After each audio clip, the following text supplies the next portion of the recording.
You and your friend have been following a dog sanctuary on Facebook for a while now. And then you found out that the place was actually about an hour away from where you lived. You signed up to volunteer as soon as you could. And they wanted you to come over to help them that weekend. Freaking out, you drove with a friend to a farm upstate, thinking about all the dogs you'll be petting in less than an hour. A slight woman in a purple polo and green shorts greets you at the entrance with a pleasant smile and a kind voice. You must be Carrie and Gerard. You'll be dealing with most of the older dogs today. You'll play with them, give some meds, feed them. I'll ask you to stay away from the green barn. That's where some of the more aggressive and sensitive dogs are at. Very few people are allowed there. But you can go into the purple barn. There's some of the quote-unquote weirder dogs there. Your eyes light up and go to the purple barn. Please don't take any pictures while you're in there.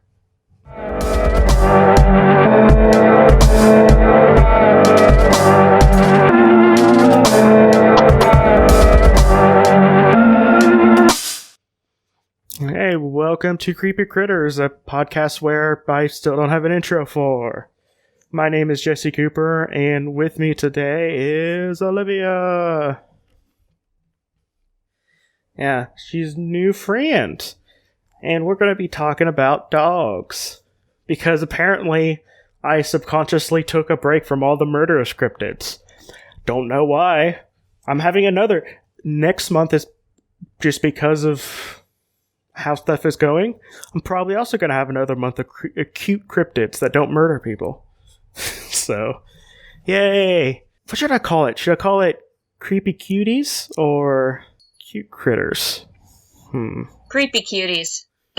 Creepy Cuties, okay. Yeah, well today we're going to be talking about dogs.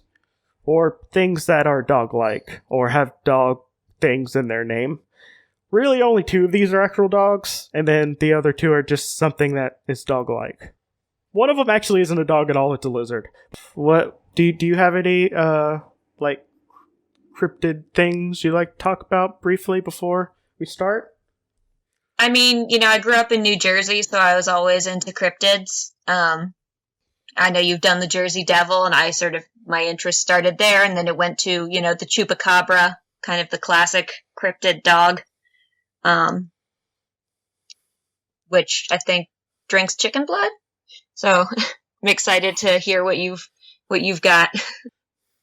Yeah, well, if you're into very horrifying and creepy cryptids, just look at any of the Philippines cryptids. I'm probably going to have a lot of those in the future because they're horrific. So, we're going to be talking about 4 dogs, or 2 dogs, and then 2 things that have dog-like things about them. Well, one is only the size of a dog. I just like it, so that's why I added it to this one. I'm going to talk about is probably my favorite one we have. That I have, and it's called the Tea Kettler. Before we get started, what do you think the Tea Kettler is? The Tea Kettler? Yeah. God.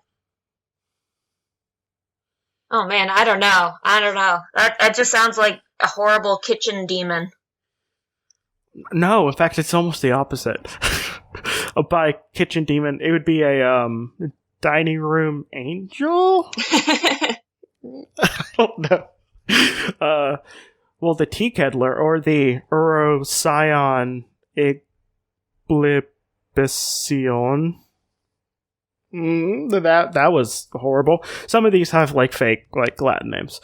Is a legendary creature from American lumberjack tales from Minnesota and Wisconsin, or as I say, actually true creatures, because they're all true, and we're playing in a space where all of this is real. It resembles a small, stubby-legged dog with the ears of a cat. So it's basically just it's basically a corgi. Right. In fact, almost all the pictures that people drew of this, it's just corgis. Just corgis. Just like, oh, with little booties and be like, I'm a corgi. And it gets its name from the sound it makes, which is akin to that of a boiling tea kettle. It only walks backwards, by choice, It can walk forward, but it likes walking backwards. Like a lobster. And yes, and because this dog, it knows what it wants, and it wants to walk backwards while sounding like a tea kettle. Its steam issues from its mouth, and it makes a whistle. Only a few lumberjacks have ever seen them, as they're very shy. But, if you happen to hear a boiling tea kettle in the middle of nowhere, there's probably a tea kettler close by. I'm just imagining the Minnesota loggers finding a steam kettle corgi. Well, we're stepping out of the space for a moment. All the creatures I'm talking about today are all fearsome critters, which is basically all lumberjack tall tales, where they just make up a story to tell to the young new person to scare them. Like, have you ever heard of snipe hunting? Yes. The snipe was made up by lumberjacks. Okay. Yeah. I will eventually do an episode on the snipe, but it's something that I also did. I also told like the young Boy Scouts whenever I was in Boy Scouts, because I was one of the older kids, so I was the one of the leaders by default, and we would tell them to go snipe hunting. Really, it was just to get them to go to sleep earlier, because they'd run around chasing after bird noises. I like the tea kettler because it's just a corgi. It's just a little stubby corgi just rocking around backwards, so you get to see its little booty shake the entire time. It's like choo choo, except that's not what this sounds like. I can't do a tea kettle noise. There's probably like a train horn one. It's just like choo choo, chugga chugga chugga. I'm a dog, and that's what it's like. I imagine this is a very good boy as well. Although that brings me questions. Why do we have little stubby-legged dogs in the woods? Because the reason why we have stubby-legged dogs with us as humans in our settlements is because we bred them that way. So did a bunch of tea kettle wolves just start doinking until they made stubby-legged ones? What's like what are the cats called that have the stubby little legs? Didn't they naturally breed that way on an island? Like ragdoll cats or something? Munchkin cats. I feel like that's more of a beauty in the eye of the beholder type things. It's like, I like those little legs you got there, honey. And then they started smooching and making little munchkin cats. But what do you think about the tea kettler? I really love it as a tall tale because it's not very terrifying. And like you said, it's just like an adorable image of like a little backwards dog train. Yeah. It's just shake its little booty going chugga chugga chugga chugga chugga. I don't know why I wanted to be a train, but I do. Mostly because I'm thinking of a train of corgis just walking backwards. My favorite thing about them is they walk backwards by choice. They can walk forward all they want, but they just don't want to. It's more fun going backwards. Well, if they walked forward, they would be getting their own steam in their face, and it's just... This also brings a couple of other things. It does have steam. It's not just imitating the sound. It's actually boiling stuff inside of itself, and then... So can these also be fire breathing if they tried hard enough? Can you imagine a little corgi just being like arf arf? That's flames. Maybe. I'm not exactly sure. I like to imagine that they also secretly have fire. I might just add more onto this. Like the older ones know how... Oh, the young ones. No, the young ones breathe fire because sometimes their fires get too hot in them, and they have to release it. I like that, It's yeah. cute. But so as they get older, the fires in them cool, and they don't have to let off steam as much. Yeah, it's kind of like a younger thing. Like the older ones, it's kind of they do steam and stuff, and they still make the noise, but they don't do it as much. So that's how you can tell a young one from an old one. The ones that fire breathe are the young ones, and the ones that don't make as much noise are the older ones. Now let's talk about the next one, the Axe Handle Hound. The Axe Handle Hound is from Minnesota and Wisconsin, so same area. Oh, they were playing together. Okay, sorry. Well, I'll tell you what it is first, and then we'll make up stories about how these dogs just play with each other. So it resembles a dog that's roughly axe shaped. It has the head shaped like an axe blade, hence the name. And then it has a handle shaped body on top of stubby short legs. Oh, these are just little doggies. Okay, and it subsists on a diet consisting entirely of handles of axes that were left unattended. Just the handles? Well, you weren't here when I talked about the opium fish. This one makes more sense. There's a fish that eats nothing but opium. Your cat apparently wants to eat that fish. Apparently, he's a secret. He's a secret opium fiend. Well, so is most of the country right now. But I'm not going to get into the opioid crisis. But so the axe. It's the axe head dog. Axe handle hound. Axe handle hound. It makes me think of like a Lewis Carroll creature. Like, I think in the movie there's like an animate hammer walking around at some point. And that's what I keep thinking of, is that, but like with an axe head and a tail. So it's a nocturnal creature, and it travels camp to camp searching for its next meal.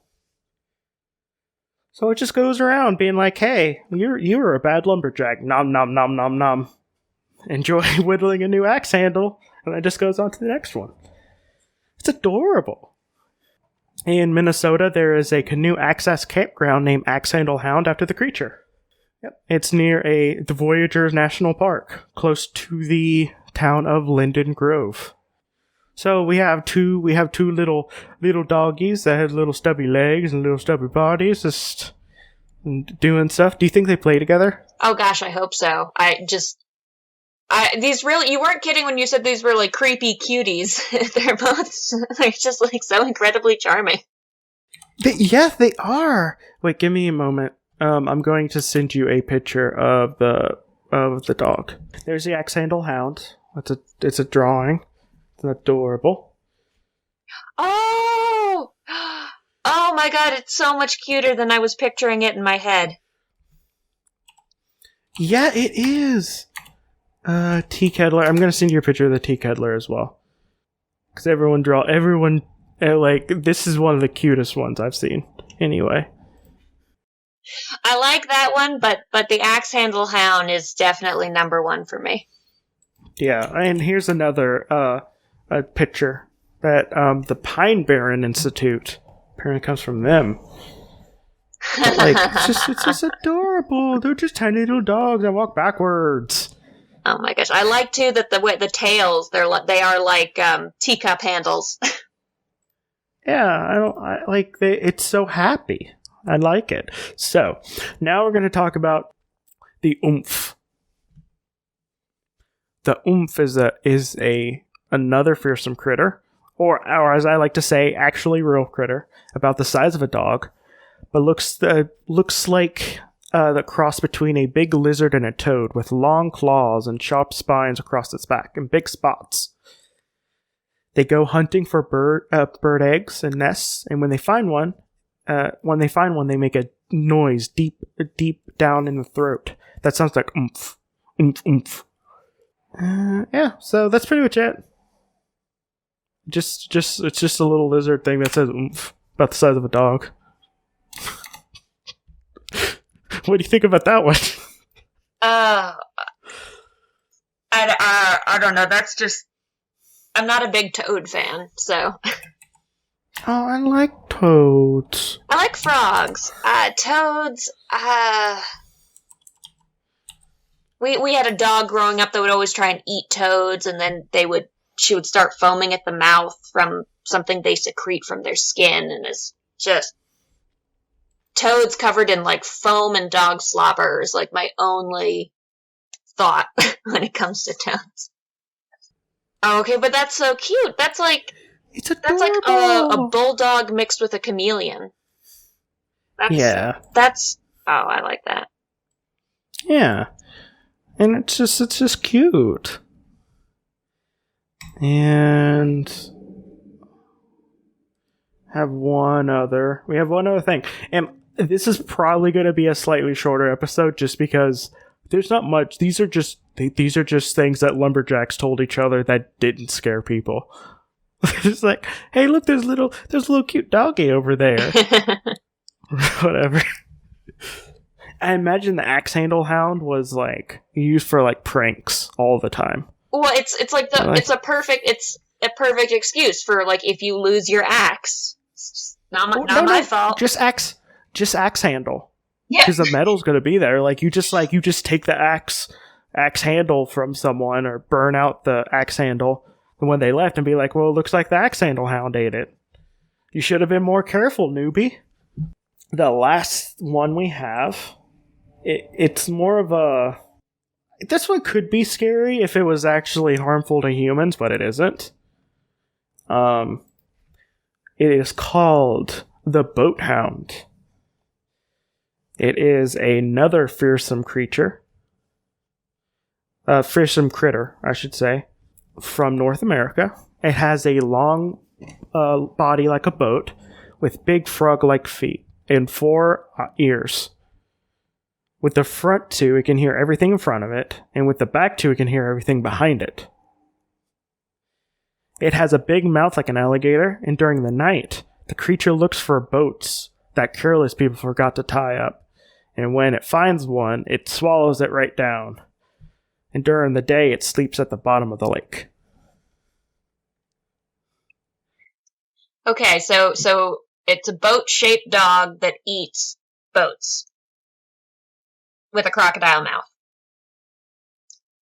It has 4 ears. It has butt ears. Right, 4 ears. Of course, can't forget that. Yeah. Yeah, like this one's also... I like this one as well. It's a good one for pranks. I'm like, well, it looks like you got your boat eaten by the boat hound.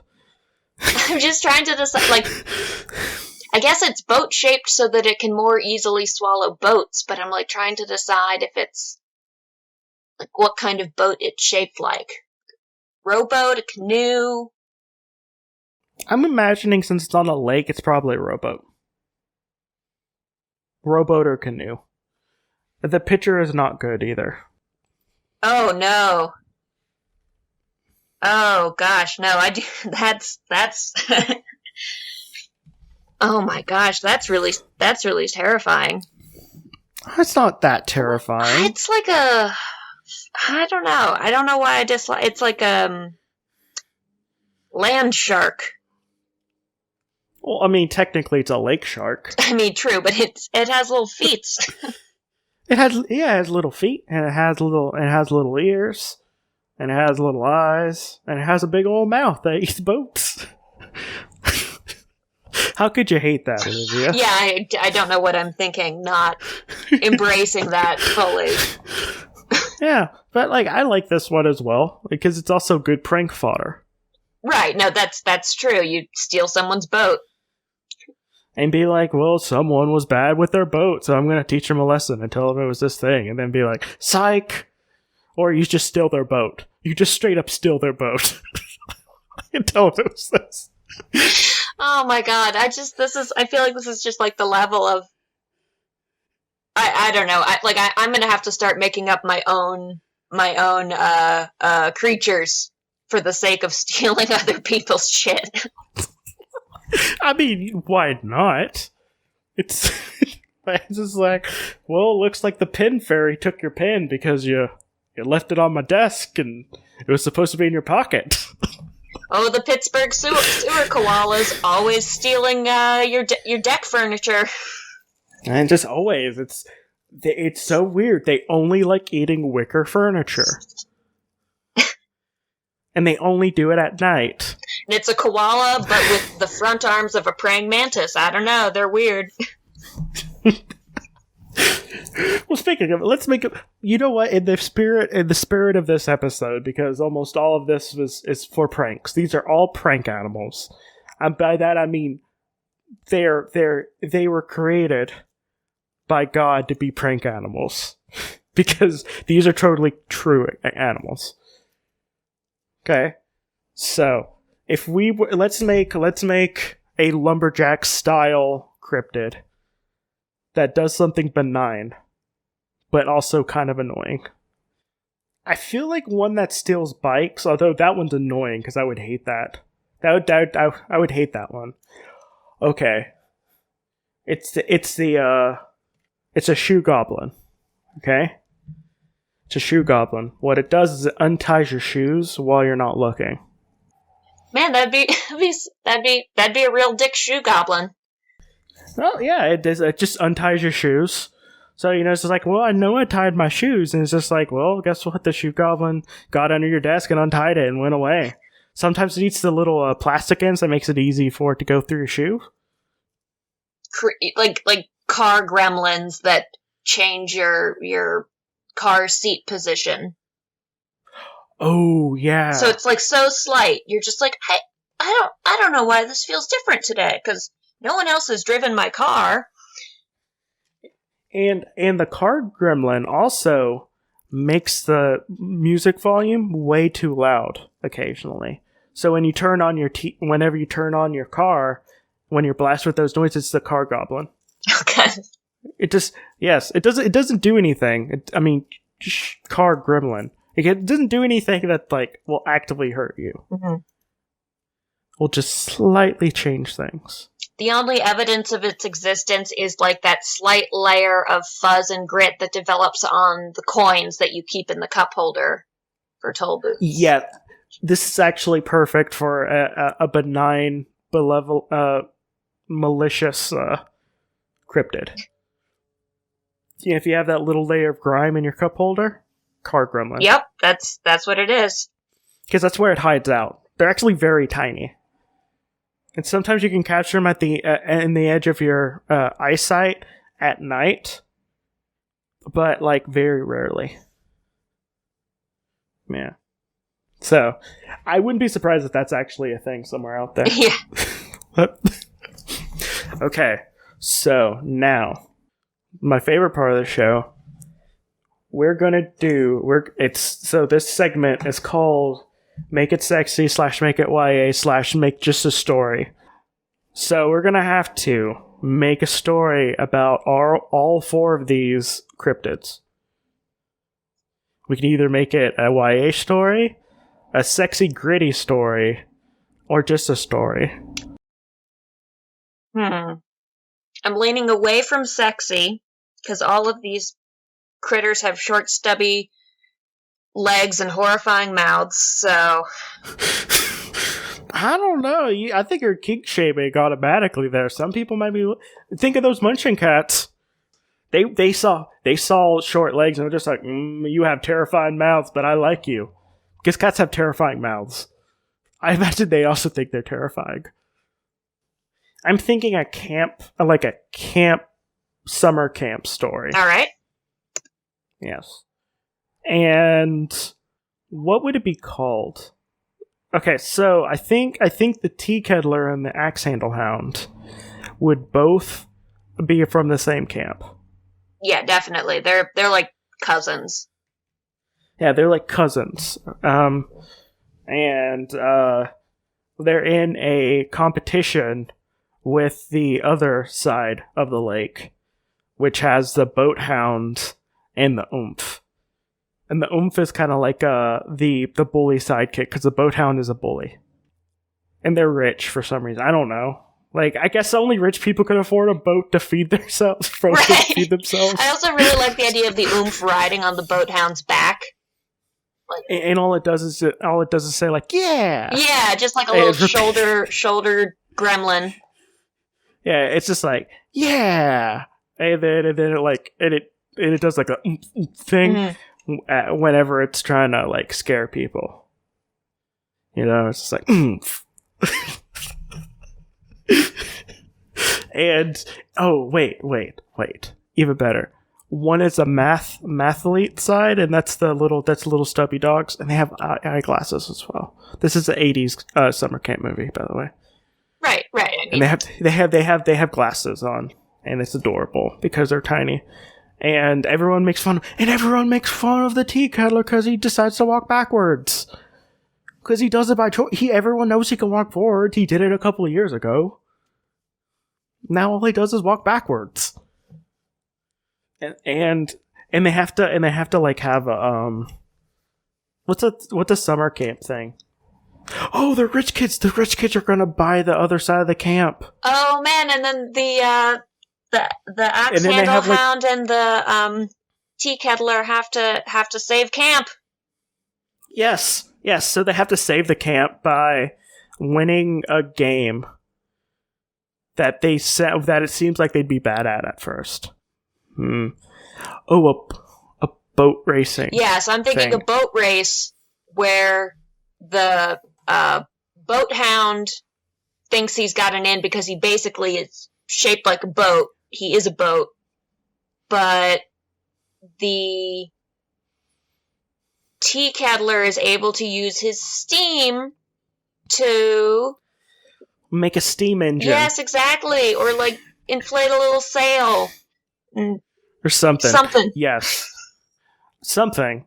Like I'm liking this so far. I can imagine being like a animated thing. Yeah, I think that's it, really. I see the thing is with the other ones, like I can be like, well, I can kind of make this into a sexy thing, but honestly, I don't know if I can. I view all but the boat hound as my perfect little children who I just need to hug. Right, they're too cute. I don't need them to be anything else. I don't need them to be anything else either. I just need them to be spunky. Yeah. Yeah, like a 13-year-old camp goer who just wants to have fun. And one of them is weird and walks backwards all the time. The other one looks out for his dorky cousin, even though his cousin is super weird. Yes, and the tea kettler's the younger one, too. Oh. The tea kettler's just weird. Oh, I like that even better. This would be a great little, like, just webcomic, like a cryptid summer camp. I would not be surprised if there isn't one already. If you think about it, because I have to avoid with, like, I have to just avoid in general the whole boarding school anime thing for all these cryptids, because they all fit in a boarding school anime. Every single one of them, no matter what they are. Even the corpse horse, the one that I'm thinking about doing soon, after I do the creepy cuties month. Which is technically this month as well, but next month I'm going to be doing it as well, because, why not?